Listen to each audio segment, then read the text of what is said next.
Ladies and gentlemen, first and foremost, I must thank, before we get to this hilarious, amusing, wonderful segment on Brian Stelter losing 500,000 viewers for Stephen Colbert. He has that effect on people, Stelter. I must thank Ian Moyer in the super thanks for your generous support always. I'll get to the super thanks in a second. But hit subscribe to this channel and share this segment. So Ian Moyer, thank you so very much. Your support is so greatly appreciated. Ladies and gentlemen, 500,000 viewers turned off when Brian Stelter appeared on Stephen Colbert, to discuss Chris Cuomo. And Chris continues Hampton's vacation as footage emerges of him dancing. So you have an interesting, and apparently he's not wearing any, he's breaking protocol apparently in the Hamptons. Like allegedly or apparently he broke protocol when he got you-know-what. But Stephen Colbert had Stelter on his show. Brian Stelter was humiliated in front of Ted Koppel. So Ted Koppel basically told him, hey, you'd be nothing without Trump. CNN would be nothing without Trump, which is true. And Ted Koppel, you're talking about Ted Koppel, Sam Donaldson, David Brinkley, Peter Jennings. This is when America had impartial, unbiased, objective TV journalists. Walter Cronkite, Edward R. Murrow. This is when you had very rarely, if it was like the McCarthy era, it would be a different story, but very rarely would you have this kind of cheerleading for one side, this obsessive, fanatical, these zealots, these fanatical zealots who are firmly on one political side. So CNN, MSNBC, The Atlantic, The Washington Post. Well, there's some pretty good journalists at The Washington Post. But the New York Times especially, and pretty much, Vanity Fair, Esquire, Rolling Stone, every publication out there is basically a DNC, Democratic Party newsletter. And you had Brian Stelter appear on Stephen Colbert, and Stephen Colbert is the Brian Stelter of comedy. Michael Wolff went after Stephen Stelter. He's the Brian Stelter of literature. This is a business. They used to call critiquing or covering the Clintons as a cottage industry. This is a gigantic money-making machine, from Mary Trump to Chris Cuomo, to Andrew Cuomo, to Michael Avenatti, and you see what happens to people who devote their lives to trying to condemn and disparage Trump. But 500,000 viewers turned off. This is a Daily Mail article. When Brian Stelter appeared on Stephen Colbert's show to discuss Chris Cuomo. The Late Show with Stephen Colbert saw a significant drop in ratings when CNN correspondent Brian Stelter joined the show to discuss colleagues. 500,000 people. 500,000 people just tuned off. Okay? This is bad for advertisers. This is one of the reasons Stelter and Chris Cuomo won't be at CNN for long. Okay, nobody on the planet. Okay, Anderson Cooper and Don Lemon, people still take them seriously. Nobody on the planet takes Chris Cuomo or Brian Stelter seriously. Nobody. Even the people who like them. The people who like them say, oh, well, you know what?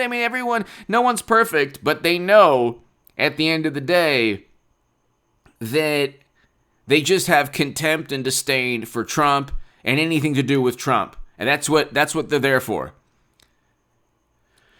Hit subscribe to this channel, by the way, if you want to give support this channel via super thanks. I don't have $20 million in venture capital funding like some people who are actually facing a discrimination case that nobody's talking about. But the super thanks button is right next to the like and the share button. Ian, thank you so very much. And everyone, who's given. Thank you so very much. I will thank you later on in this segment. But you have...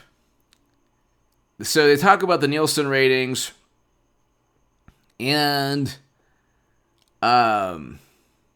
footage also emerged of a CNN host dancing in the East Hampton community 2 weeks ago before his brother resigned as governor on Tuesday. And so you have these people who are very, very wealthy. Look, at the end of the day, do you think Chris Cuomo or Brian Stelter, like if they leave CNN, you think they care that much?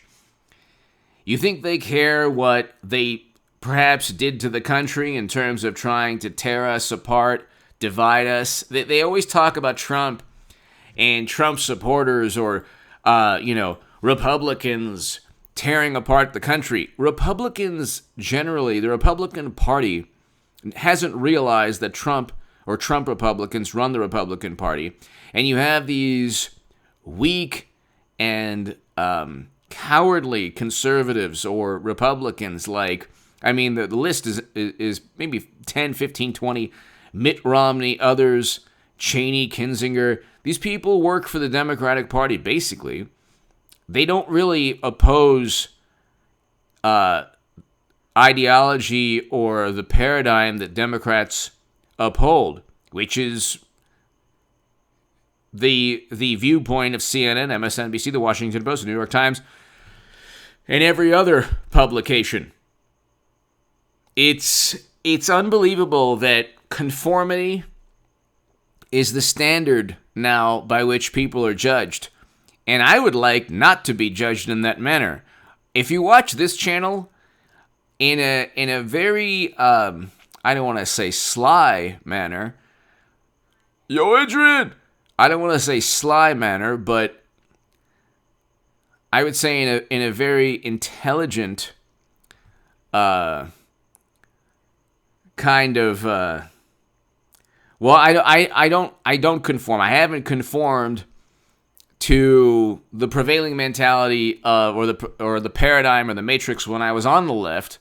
I was the biggest Bernie Sanders booster on the internet, according to the Huffington Post, and the unofficial scribe of Sanders' most hardcore voters, according to the Washington Post.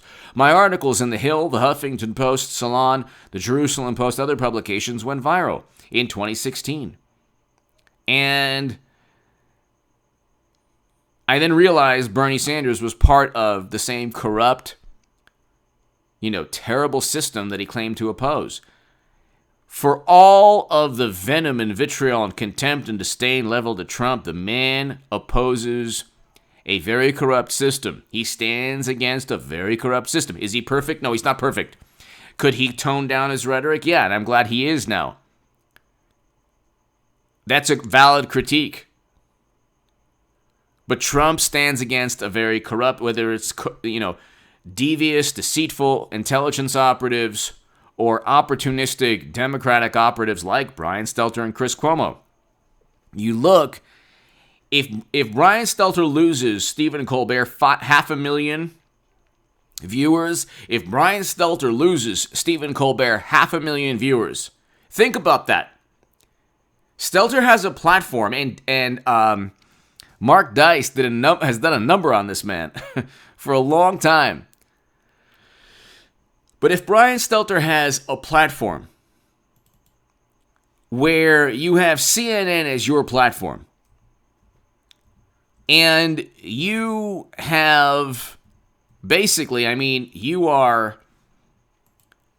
you're given this platform to spew contempt and disdain and venom and vitriol against Trump and bolster the media narrative and go after Fox News and all of that, you would think you would gain some support after years and years of being in the public life. This man is, I don't know who, in the comments section, let me know, who's more ridiculous and hilarious and embarrassing, Stelter or Chris Cuomo? I don't know. At this point, I don't know. Give me your thoughts below. Hit subscribe. I'll have a live stream tonight around 10 p.m. Pacific. But at this point right now, I don't know who's worse, Chris Cuomo or Brian Stelter, you let me know. Let me know in the comments section right now. Thank you.